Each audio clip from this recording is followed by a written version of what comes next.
आज बाबा की 21/8/2020 की मुरली है और आज की मुरली का और अधिक स्पष्टीकरण देने के लिए हमारे साथ हैं आदरणीय आशा दीदी। ओम शांति दीदी। ओम शांति। बाबा ने कहा, मीठे बच्चे, ज्ञान को बुद्धि में धारण कर आपस में मिलकर क्लास चलाओ, अपना और औरों का कल्याण कर सच्ची कमाई करते रहो। बाबा ने हम बच्चों को आप समान बनाने का जो लक्ष्य दिया वो आदि से दिया। शुरू से ही बाबा कहते बच्चे आप समान बनाओ। आज हम कहते हैं बाप समान, क्योंकि आप समान में कई कमियां आती हैं, तो बाप समान बना। तो इसमें बाबा ने आदि में जब ये सेवाओं का आरंभ हो रहा है तब की ये मुरली है, जिसको बाबा ने कहा कि ज्ञान को बुद्धि में धारण करो। ज्ञान बुद्धि में धारण करने की चीज है, और धारण करने के पश्चात आप इसको देना भी सीखो, औरों को देना से। उसको बाबा ने कहा आपस में क्लास चलाओ, क्योंकि जो दादियां थी वो बहुत थोड़ी थी, अब उनको ही सब तरफ जाना था। तो पीछे जो क्लास सेट हुई, अब वो क्लास आगे कैसे चले? या तो दादियां वहीं की वहीं रह जाएं, आगे सेवा की वृद्धि कैसे हो? तो सेवा की वृद्धि के निमित्त बाबा दादियों को आगे भेजते थे, और पीछे जो क्लास होती थी उसको बाबा एम्पावर करते थे कि तुम लोग आपस में मिलकर के क्लास चलाओ। हमें याद है बहुत अच्छे अच्छे युगल थे जिनको बाबा निमित्त बना देते थे, बाबा दादियों के द्वारा कि भी आप पीछे क्लास की संभाल करना। हमारे रमेश भाई, उषा बहन हैं, एक एग्जाम्पल है, अच्छे युगल है, उस पुराने युगल जो ज्ञान को धारण करके क्लास चलाते थे। तो ऐसे ऐसे और भी कई थे, बहुत थे। तब तो सेवा बढ़ी है ना, वो बात की ओर बाबा कह रहा है। प्रश्न है कि तुम बच्चों में कौन सा अहंकार कभी नहीं आना चाहिए। कई बच्चों में अहंकार आता है कि ये छोटी छोटी बालकियां हमें क्या समझाएंगी। बड़ी बहन चली गई तो रूठ कर क्लास में आना बंद कर देंगे। ये है माया के विघ्न। बाबा कहते, बच्चे, तुम सुनाने वाली टीचर के नाम रूप को न देख, बाप की याद में रह मुरली सुनो, अहंकार में मत आओ। ये होता है ना बुजुर्गों में, गृहस्थियों में। हम अनुभवी हैं, ये छोटी छोटी कन्याओं को क्या अनुभव है? दुनिया तो हमने देखी है, हम दुनिया को जानते हैं, हम दुनिया में रहते हैं। इनको क्या, ये तो घर बार छोड़ के आके यहाँ बैठी हुई हैं, इनको थोड़ी कुछ पता है। ऐसा बोलते थे, आजकल तो कम बोलते हैं, लेकिन ऐसा बोला करते थे। तो बाबा ये कहता है कि अहम क्यों रखते हो, कि इनको दुनिया का अनुभव नहीं, हमको अनुभव है। ये छोटी बच्चियां क्या समझाएंगी? गुलजार दादी छोटी बच्ची थे जब आए थे यज्ञ में, कितना बड़ा कार्य किया। रतनमणि दादी छोटी बच्ची आए थे, ईशु दादी छोटी बच्ची आए थे, जिनको हम आंखों से देख रहे हैं अभी। ये सब छोटे छोटे 8-8, 9-9 साल की आई थी। तो छोटे ही तो बड़े होते हैं ना, बड़े तो बड़े होते ही हैं, लेकिन छोटों को बड़ा करना वो कैसे होता है? जब आप उनको मौका देंगे, एनकरेज करेंगे। अगर आप कहेंगे तुमको कोई अनुभव नहीं, कुछ नहीं आता, वो बेचारा बैठ जाएगा, और उसके अंदर जो उमंग, उत्साह है, जो शक्ति है, जो कला है, वो डल होके खत्म हो जाएगी। तो बाबा ने हैंड्स तैयार किए इस प्रकार से। और बड़ी क्लास होती थी ना, जैसे बड़े बड़े सेंटर्स हैं, वो कहते हैं हमको बड़ी टीचर चाहिए, छोटी टीचर नहीं चाहिए। छोटी टीचर को बोलना भी नहीं आता, उसको मुरली भी स्पष्ट नहीं है, वो क्या हमें पढ़ाएगी? तो बाबा कहता है तुम ये क्यों भूलते हो कि ज्ञान तो शिव बाबा का है। आप उस कन्या के नाम रूप को क्यों देखते हो? आप ये क्यों नहीं देखते कि शिव बाबा ने इसको निमित्त बना करके यहाँ बिठाया है? कभी छोटों से भी तो बहुत अच्छी बातें सीखी जा सकती हैं। आप अपनी बुद्धि को गुणग्राही रखो। और सुनो, ये सब चीज़ें हमने देखी हैं छोटेपन में, कैसे छोटी छोटी बहनें मुरली सुनाती थी और बड़े बड़े विद्यार्थी बैठे होते थे। कभी डर भी जाते थे, तो बाबा सिखाता था कि जो सिर हिलाए ना, हाँ हाँ करे, उसको देख के मुरली चलाना। तो ऐसे बड़े हो गए, बड़े हो गए। आज वही छोटी कन्याएं कितने बड़े बड़े सेंटर संभाल रही हैं। तो बाबा ने ऐसे ये बात कही। और इसमें दूसरी बात मैं बताना चाहूँगी, क्योंकि ये पॉइंट आज आया है। एक बार, सेंटर का नाम नहीं लेती हूँ, मम्मा आई हुई थी। एक भाई अच्छा वारिस क्वालिटी का किसी ऑफिसर को लेके आया। वो ऑफिसर था। जो समझाने वाली बहन थी वो छोटी थी, उसको इंग्लिश भी नहीं आती थी, संस्कृत भी नहीं आती थी, उसको तो सिंपल हिंदी बाबा की भाषा आती थी। तो बाद में वो जो वारिस क्वालिटी वाला भाई था, मम्मा को बोला, मम्मा बहनों को ना थोड़ी अंग्रेजी आनी चाहिए, बहनों को ना थोड़ी संस्कृत का ज्ञान होना चाहिए। मम्मा ने कहा अच्छा। मम्मा ये आए ना तो इनको, बहन को समझ से उसने ठीक से बोला। मम्मा ने कहा अच्छा, तुमने उसकी भाषा देखी, ये बताओ जो त्याग उस कन्या ने किया है वो आप कर सकते हो? नहीं नहीं मम्मा, मैं कैसे कर सकता हूँ। मम्मा ने कहा बस, जो उसने त्याग किया ना उसको देखो। धारणा बोलती है। यानी और फिर बाबा हमारे द्वारा जो भी कार्य करा सकते हैं, जिसने बैठाया है भगवान ने। तो आगे बाबा ने मुरली में कहा कि बहुत करके ब्रह्मा के लिए कहते हैं कि इनको क्यों बैठाया है, ब्रह्मा के लिए भी कहते हैं, तो उनको झाड़ के चित्र पर ले आना चाहिए। देखो नीचे भी तपस्या कर रहे हैं और ऊपर में एकदम अंत में बहुत जन्मों के अंत के जन्म में खड़े हैं। अब ये इसमें भी समझाने की युक्ति चाहिए। कहाँ वो तपस्या कर रहे हैं, यही आत्मा एंड में। तो किसी ने सवाल किया कि अच्छा, आपने अपने ब्रह्मा के पाँव के नीचे सारी सृष्टि वृक्ष को रखा है, आप ब्रह्मा के पाँव के नीचे है।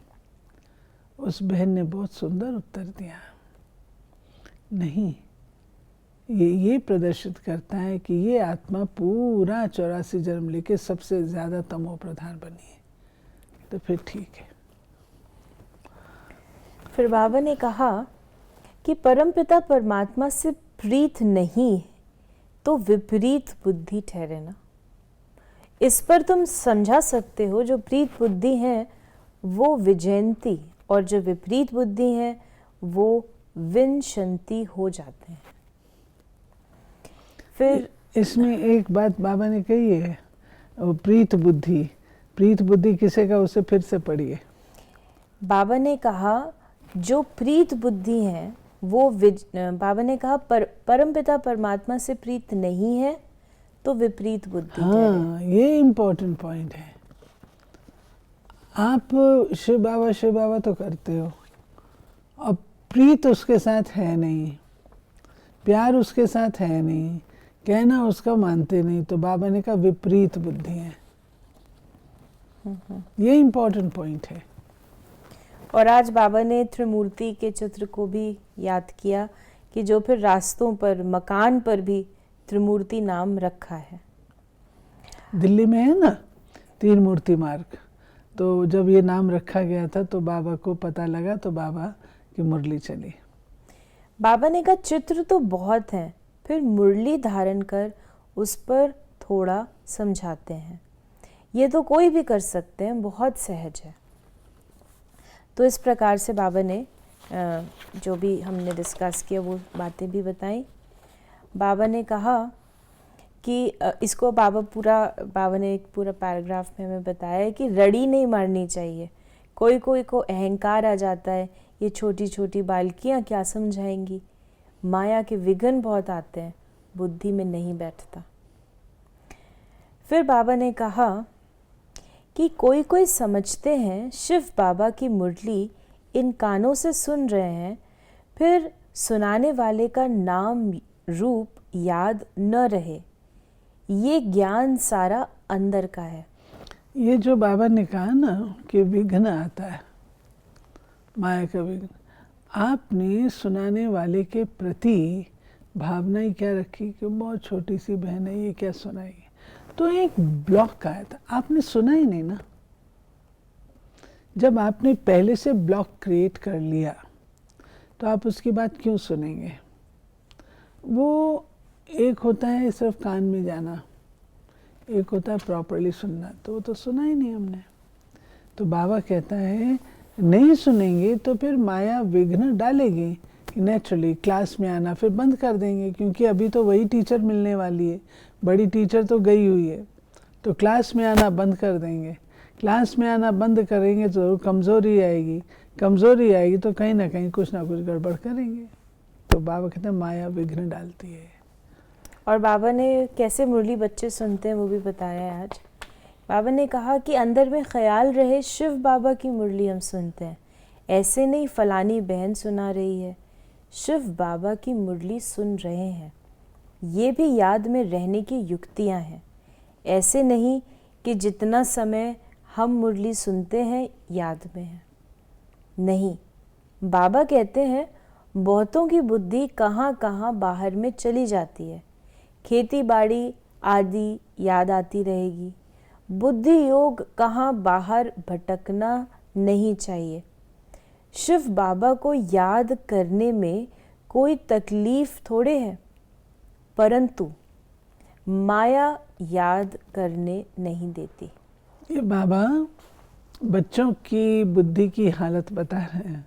जब याद में बैठते हैं तो पहले तो बहुत अच्छा, मैं आत्मा हूँ, ज्योति बिंदु हूँ, सब ठीक। फिर अगर उसमें रस नहीं आता, अनुभव नहीं होता, तो क्या होता है, बुद्धि ढीली पड़ जाती है और वो सारी जो कारोबार है, जो भी प्रकार की बातें हैं, उस पे घूम करके आती है। और नतीजा ये होता है फिर जो कि याद में बैठेंगे परंतु प्राप्ति कुछ नहीं होगी, हाथ कुछ नहीं लगेगा। बाबा ने कहा सब थोड़े 8 की माला में आ सकेंगे, यानी अभी तो 108 बोलते हैं और कई 16,000 तक बोलते हैं, लेकिन आदि में ऐसा लगता है कि सिर्फ जो माला होती थी वो 8 के जो मुख्य रतन है उनके पुरुषार्थ के लिए। ज्ञान योग दैवी गुण ये सब अपने में देखना है, हमारे में कोई अवगुण तो नहीं है। बाबा ने कहा माताओं को आगे रखा जाता है, शिव शक्ति भारत माताओं की जय। फिर बाबा ने कहा वो सुनने का हक हर एक को हक है, यहाँ तो संभाल रखनी पड़ती है। ये ईश्वरीय ज्ञान बुद्धि में नहीं बैठता तो बिगड़ पड़ते हैं। और फिर बाबा ने कहा जो पढ़ाई छोड़ देते हैं उनके बारे में, ऐसी पढ़ाई को छोड़ दें तो उनको कहा जाता है महामूर्ख। कितना ज़बरदस्त खजाना मिलता है, ऐसे बाप को थोड़े कभी छोड़ना चाहिए। अब ये आत्मा की परख शक्ति की कमी है। ये नहीं समझते कि जो अभी तक चलता चला आया ये चीज़ उससे हट करके है। अभी तक चलता चला आया सदियों से, वर्षों से, वो एक प्रकार की चीज़ है। परंतु बाबा नया ज्ञान सुनाते हैं, नई बात सुनाते हैं, कुछ तो विशेष होगा, उसको परखने की शक्ति चाहिए। जब परख नहीं पाते हैं, थोड़ी सी कोई बात में नाराज होते हैं, ज्ञान छोड़ के चले आते हैं, वही पुरानी दुनिया में उसी पुरानी दुनिया में जिसको छोड़ के आए थे एक दिन, फिर लौट के चले आते हैं, तो वैसे के वैसे बन गए ना। इस स्पेशलिटी को समझ नहीं पाए। तब बाबा कहता है कि हीरे की दुकान पर वही जाता है जो पारखी होता है, जिसे पहचान है। जिसे पहचान ही नहीं है, वह छोड़ो ये तो नकली नजर आता है। बाबा ने कहा स्त्रियां भी रिपोर्ट लिखती हैं, ये हमको बहुत तंग करते हैं, आजकल लोग बहुत बहुत ख़राब हैं, बड़ी संभाल रखनी चाहिए। भाइयों को बहनों की संभाल रखनी है। ये बाबा एम्पावर करते हैं भाइयों को और बहनों को भी। दुनिया बहुत गंदी है, बहुत विषैली दुनिया है। इस दुनिया में अपने आप को सुरक्षित रखने का एक ही साधन है, वो है पवित्रता और देही अभिमानी स्थिति, मर्यादा युक्त जीवन। सीता को रावण हाथ नहीं लगा सका जब तक वो मर्यादा की लकीर के अंदर थी। ज्यों उसने नासमझी से लकीर पार की, वो रावण के चंबे में आई। अन्यथा मर्यादा अग्नि की तरह है, कोई इसमें प्रवेश नहीं कर सकता। तो बाबा बच्चियों को भी एम्पावर कर रहे हैं और भाइयों को भी कह रहे हैं कि आपको अपनी बहनों की संभाल करनी। ऐसा कोई काम नहीं करो जो कि नाम बदनाम हो। भाई पांडव हैं किस लिए? बाबा ने पांडवों को गाइड नहीं रखा कि गाइड हैं, बाबा ने पांडवों को गार्ड रखा है। लेकिन बहुकाल के संस्कार गाइड के होने के कारण वो गार्ड का रोल प्ले नहीं करते हैं, गाइड का रोल प्ले करते हैं, तो वहाँ नुकसान हो जाता है। तो बाबा कहते हैं कि पांडवों को अपनी बहनों की शक्तियों की संभाल करनी, पुरानी आसुरी दुनिया के कंस जरासंधी ऐसी आत्माओं की दृष्टि से भी उनको बचाना है। और आज की मुरली में वरदान है, दिव्य बुद्धि की लिफ्ट द्वारा तीनों लोकों का सैर करने वाले सहज योगी भव। संगम युग पर सभी बच्चों को दिव्य बुद्धि की लिफ्ट मिलती है। इस वंडरफुल लिफ्ट द्वारा तीनों लोकों में जहाँ चाहो वहाँ पहुँच सकते हो। सिर्फ स्मृति का स्विच ऑन करो तो सेकंड में पहुँच जाएंगे, और जितना समय जिस लोक का अनुभव करना चाहो उतना समय वहाँ स्थित रह सकते हो। इस लिफ्ट को यूज़ करने के लिए अमृत वेले केयरफुल बन स्मृति के स्विच को यथार्थ रीति से सेट करो। अथॉरिटी होकर इस लिफ्ट को कार्य में लगाओ तो सहज योगी बन जाएंगे, मेहनत समाप्त हो जाएगी। और स्लोगन है आज का, मन को सदा मौज में रखना, यही जीवन जीने की कला है। बाबा आया ही है हम बच्चों को मौज का अनुभव कराने। ये मौजों का युग है। तो बाबा कहते हैं कि इस समय मौज में रहना ये आपकी रूहानी पढ़ाई की निशानी है। आपने कैसे पढ़ा है, कितना पढ़ा है, उसका एक टेस्ट है कि आप कितनी रूहानी मौज में रहते हो। मौज में रहते हो तो पढ़ाई अच्छी है, अगर मौज नहीं है, दुख है, अशांति है, चिड़चिड़ापन है, पढ़ाई में कमी। तो ये थे बाबा के आज के मधुर महावाक्यों का और अधिक स्पष्टीकरण। यदि आपके मन में भी ज्ञान से संबंधित, आध्यात्मिक जीवन में आने वाली बातों से संबंधित कोई भी प्रश्न है तो आप अपने प्रश्नों को हम तक भेज सकते हैं, व्हाट्सएप कर सकते हैं 8826599309 पर, और आपके प्रश्नों का उत्तर हम प्रश्नोत्तरी कार्यक्रम में देने का प्रयास अवश्य करेंगे। ओम शांति।